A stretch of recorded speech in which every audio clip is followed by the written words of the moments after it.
네, 안녕하세요. 늦어서 죄송합니다. 나름 바로 온다고 왔는데, 오늘따라 차가 막혀서 좀 많이 늦었습니다. 죄송합니다. 어, 지난번까지 클로바노트로 아마 회의로 자동 작성하시는 것까지 하신 걸로 알고 있어요.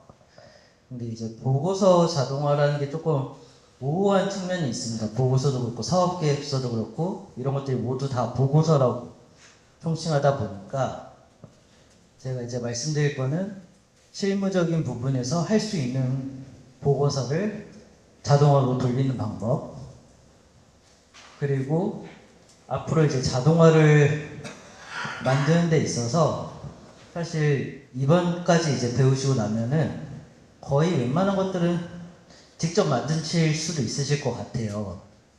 그래가지고 자동화를 만들 때 어떤 것들을 고려하면은 저희가 배운 것 이외에도 응용해서 다른 보고서라든지 다른 자동화들을 만드실 수 있는가, 이런 것들에 대해서 말씀드릴 겁니다. 제가 조금 숨이 차서 조금만 숨을 고르고 하겠습니다.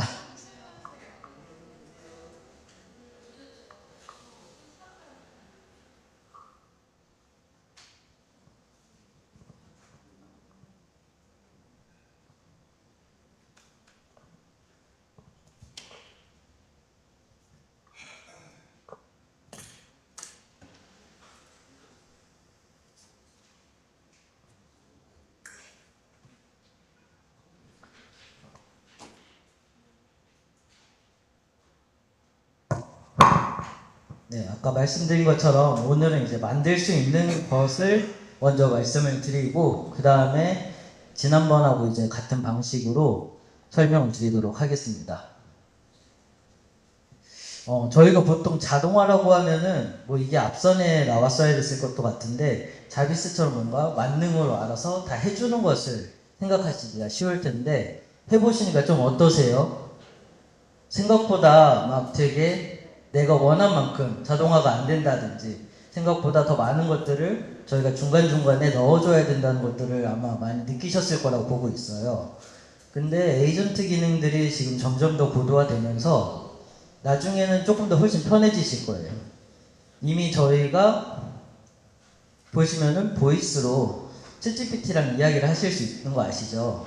그러다 보니까 오늘 만약에 뉴스를 듣고 싶다고 하시면은, 예전에 처음에는 제피어 같은 걸로 자동화를 해가지고 저희한테 이제 문서로 받게끔 한다든지 문자로 오게끔 한다든지 이런 형식이었는데, 지금은 오늘 주요 뉴스를 알려달라고 운전하고 가시면서 얘기만 해도 오늘의 주요 뉴스를 얘가 다 브리핑을 해줍니다. 간단하게는 이런 것도 자동화라고 보실 수 있으신 거예요. 그래서 생각보다 많이 가까이 왔다. 하지만 아직은 저희가 원하는 기능을 하기 위해서는 메이크라든지 이런 것들을 사용하셔야 되는 상황이다. 이렇게 생각하시면 됩니다. 중요한 부분이 이제 자동화 지금까지 많이 배우셨으니까, 툴을 통해서 자동화로 만들 수 있는 것이 그럼 무엇이냐? 보시면은 데이터가 이미 디지털로 있는 것들, 이런 것들을 만드실 수 있고, 그리고 반복 주기가 뚜렷한 것. 예를 들어서 제가 오늘 말씀드릴 게 경비 내역서라든지 아니면은 차량 일지라든지 이런 것들은 매월 이제 제출을 해야 되는 것들이지 않습니까? 그렇게 정확하게 반복 주기가 있는 거, 그리고 뉴스레터처럼 매일매일 나가야 되는 것들, 그리고 이런 것들을 잘 생각해 보시면 표준어가 되어 있습니다. 어떤 딱 정해진 양식에 맞춰서 그 안에 들어갈 내용들이 명확하게 있다는 거죠. 그래서 이런 표준 템플릿이 있는 것들, 그리고 요약이나 분류 추천, 제가 초창기에도 말씀드렸던 것처럼 트렌드를 읽어보는 것들이라든지, 아니면 네이버, 구글 이런 곳들에서 이제 트렌드를 크롤링 한다든지 API로 받아올 수 있는 것들 있지 않습니까? 그런 것들을 한다든지, 그리고 배포 대상이 명확하다. 나한테 올 것인지, 아니면 경영지원부로 갈 것인지, 대표님한테 갈 것인지, 아니면 뉴스레터처럼 고객한테 갈 것인지, 이렇게 대상이 명확해야 된다는 거. 그리고 트리거라고 하면 이제 보통 방아쇠라고 하지 않습니까? 그러니까 어떤 시점에 이거를 해줄 것이냐, 이런 겁니다. 매월 마지막 31일까지 정리된 보고서를 다음 달 1일이면 받아볼 수 있게도 할 수 있겠죠. 예전에는 30일까지 작성한 거를 경영지원부라든지 이런 곳에서 1일부터 5일까지 계속 그거를 또 미비된 것들을 받으러 다녔다고 하면은 자동화가 된다고 하면은 이런 지점들을 많이 해소해 줄 수 있다. 이렇게 이해하시면 되겠습니다. 기존의 작업 방식은 업무용 승용차라든지 운행기록부를 직접 작성하다 보니까 놓치는 경우가 많거나 혹은 다른 사람이 대신 써주고 했었죠. 근데 이런 것들도 사진을 찍어서 텔레그램이라든지 슬랙이라든지 아니면 디스코드라든지 이런 것들에다가 업로드를 하시면 자동으로 거기 있는 운행 기록에 있는 그 숫자를 입력하게끔 할 수 있는 거죠. 이런 것들도 자동화로 하실 수 있는 부분. 그리고 경비 내역서도 마찬가지입니다. 예전에는 이렇게 불필요하게 직접 다시 돌아와서 쓰고 그리고 영수증을 붙이고 했었다고 하면은 지금은 경비 내역서 챗봇에다가 날짜는 경비 날짜일 테고요. 그리고 영수증의 날짜가 다 되어 있지 않습니까? 그러면은 그걸 찍어가지고 그 챗봇에 올리시면은 그거를 스캔해가지고 네이버 영수증 저희 하시는 것처럼 네이버 영수증 리뷰하시는 것처럼 얘가 자동으로 그것들을 기입해서 매일 확인한다든지 아니면 매주 본다든지 매월 본다든지 이런 식으로 할 수 있다는 겁니다. 그래서 보고서라고 하면은 보통 이런 것들은 조금 쉽게 만드실 수 있다 라고 말씀드리고 싶고요. 그리고 이거 이외에는 저희가 초반에 했었던 것처럼 사업계획서라든지 이런 것들은 좀 더 디테일한 것들이 많이 들어가기 때문에 자동화로는 하기가 어렵다고 말씀드리지 않았습니까? 그래서 오늘은 그 이후에 들어갈 것들을 조금 더 자세하게 설명을 해드리려고 하고 있습니다. 그래서 경비 내역서는 이렇게 단순하게 갈 수가 있는데 슬랙이나 텔레그램으로 해가지고 하는 거고요. 경비 내역서가 필터링으로 되어 있는 것들은 이제 개인 카드로 쓴 것들은 위로 올라가고 법인 카드로 쓴 거는 아래로 내려가고 이런 식으로 저는 구분을 했는데 여기서 이제 챗GPT라든지 이런 것들을 중간에 삽입하신다고 하면은 여기서 또 다른 것들을 추가하실 수 있는 겁니다. 예를 들어서 챗GPT가 경비내역서에서 받은 것 중에서 금액이 오버된 것들이라든지 적게 나온 것들이라든지 이런 이상 지점들을 발견할 수도 있게 되는 거죠. 이게 지금까지 배우셨던 것들이 다 응용하셔서 쓰실 수 있는 것들이다 보시면 되겠습니다. 그리고 제피어 같은 경우에는 제가 이제 훨씬 쉬운 것들이라서 하나 조금 넣어놓은 게 있는데요. 월별 보고서라든지 이런 것들 중에 저희가 실제로 했었던 게 스마트 스토어 보고서를 저희가 다른 기관에 제출해야 되는 게 있었습니다. 저희가 관리를 했었거든요.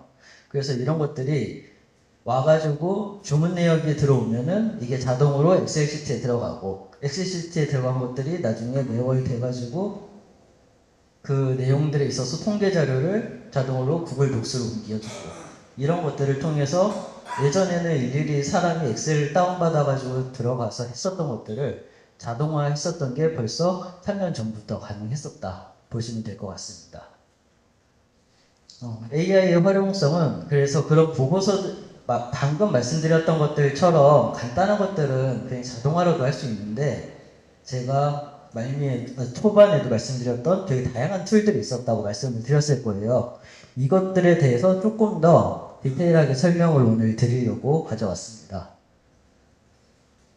노트북 LM은 아마 또 배우셨을 거예요. 저희 같은 경우에는 보고서라든지 사업계획서라든지 이런 것들을 쓸 때 요약하는 용도로 노트북 LM에 그 관련된 자료들을 다 집어넣습니다. 그 다음에 그 안에서 있는 데이터들, 보고서의 내용들을 추출을 하고요. 그 다음에 냅킨을 통해 가지고 아래 보시면은 픽토그램이라든지 그런 그래프라든지 이런 것도 있지 않습니까? 데이터를 시각화해 주는 거에 굉장히 유용한 툴입니다. 그래서 서류 중간에 들어가는 그래픽이나 인포그래픽을 직접 포토샵이라든지 캔바라든지 미리 캔버스 같은 게 조금 불편하시고 번거롭고 어떤 카테고리로 행렬을 나눠야 될지 모르겠다 싶으시면 여기다 넣으시고 하시면은 되게 잘 만들어줍니다. 그리고 무료로도 쓸만하게끔 나오기 때문에 냅킨도 잘 활용하시면 좋고요. 보고서 쓰실 때. 그리고 젠스파크 같은 경우에는 PPT를 아마 만드셨을 것 같은데 여기서는 이거 이외에도 아예 자체적으로 이렇게 텍스트 에디터가 내장되어 있습니다. 그리고 PPT는 굉장히 많은 토큰을 필요로 하는데 반해서 텍스트 에디터 같은 경우에는 그렇게 많은 토큰이 들어가지 않기 때문에 여기다가 넣으셔가지고 돌리시면은 이렇게 문서화까지도 가능한 툴입니다.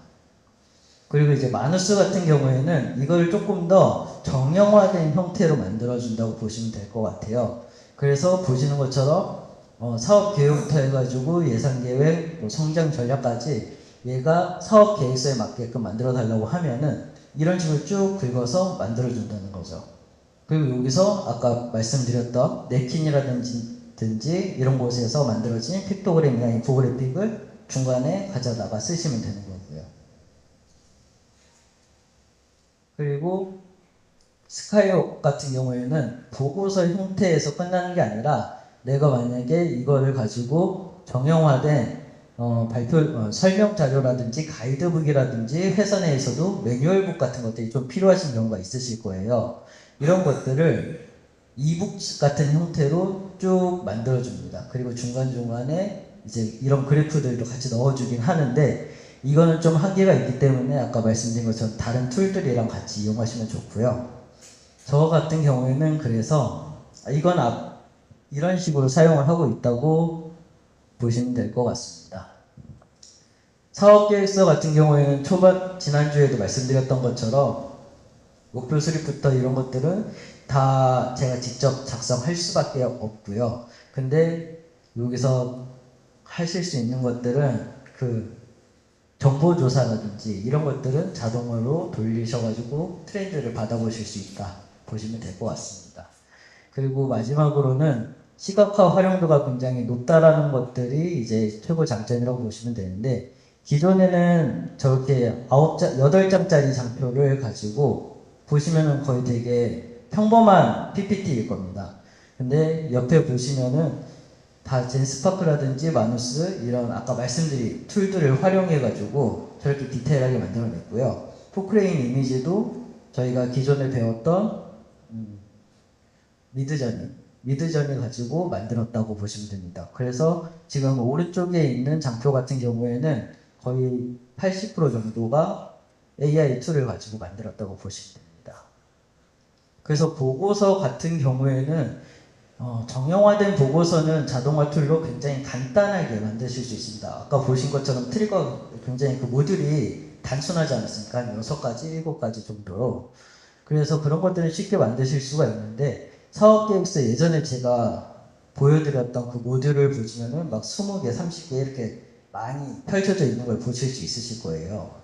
그래서 각각의 용도에 맞게 그것들을 사용하시면 되고 꼭 직접 만드실 필요도 없습니다. 사실 여기서 중요한 거는 이 자동화가 어떻게 돌아가는 구조를 아시는 게 가장 중요하기 때문에 자동화로 만드실 수 있는 것들이 어떤 것들인지 아마 초반에 말씀을 드린 것처럼 대상이 명확하다든지 아니면 주기가 명확하다든지 이런 것들을 앞서서 말씀드린 이유가 그런 것 때문입니다. 꼭 직접 다 안 만드셔도 저희가 지금 이미 카페에서 다운받아서 제이슨 파일을 넣어가지고 해보시고 계시잖아요. 이게 돌아가는 원리를 아시면은 다른 사람들이 만든 것들을 가져다가 내가 원하는 대로 응용을 하실 수도 있는 거고 그래서 그런 것들에 대해서 이해도를 높이시고 AI 툴을 챗GPT만 쓰시는 게 아니라 굉장히 다양한 툴들이 있는 것들을 아셔가지고 그런 것들을 보고서라든지 이런 거 쓰실 때 사업에 혹은 업무에 활용하시는 게 좋다. 이거를 말씀드리고 싶었습니다. 앞으로의 변화에 대해서는 지금은 이렇게 메이크라든지 엠파레인이라든지 이런 것들을 가지고 저희가 계속 중간중간에 어떤 지점들을 만들어야 되는데 MCP라든지 아니면은 챗GPT에서 이제 에이전트 기능들이 활성화되고 있는 것처럼 5년 이내로는 아마 저희가 말만 해도 얘가 자동으로 돌아가고 이 정도까지 자동화가 될 거라고 저는 보고 있습니다. 지금 그리고 그 전에 아마 여기서 저한테 미드저니에서 사람을 일관성 유지하는 게 굉장히 어렵다고 말씀하셨던 수강생분이 계셨는데요. 그분한테 이제 말씀드리고 싶은 거는 지금 나노바나나라는 게 나왔거든요. 지금은 무료로 사용할 수 있는데 그거를 쓰시면은 얼굴이라든지 체형 이런 것들을 다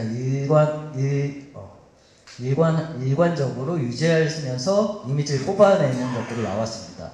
그것처럼 지금 AI라는 거는 지금 오늘 하루 배웠다고 해가지고 되는 것도 아니고 지금 배운 기술이 당장 1년 후에는 또 어떻게 바뀔지 모르기 때문에 이것들을 막 따라가시는 것보다 그냥 원리에 대해서 조금 더 잘 이해를 하고 계시면 앞으로 활용하시는 데 있어서 충분히 도움이 되실 거라고 생각을 합니다.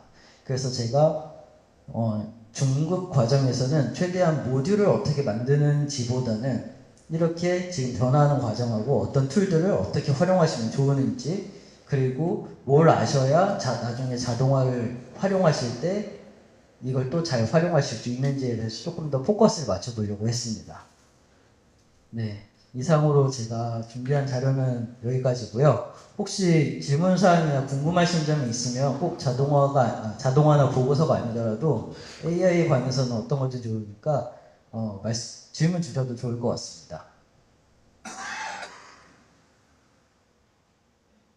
네, 없으시면은 어차피 이제 이 다음 과정으로는 저희 멘토님들이 잘 매뉴얼북대로 잘 설명해 주실 테니까 잘 따라가 주시면 좋을 것 같습니다. 특히 오늘 과정은 그렇게 어렵지 않기 때문에 쉽게 따라 하실 수 있을 거라고 보고 있습니다. 감사합니다.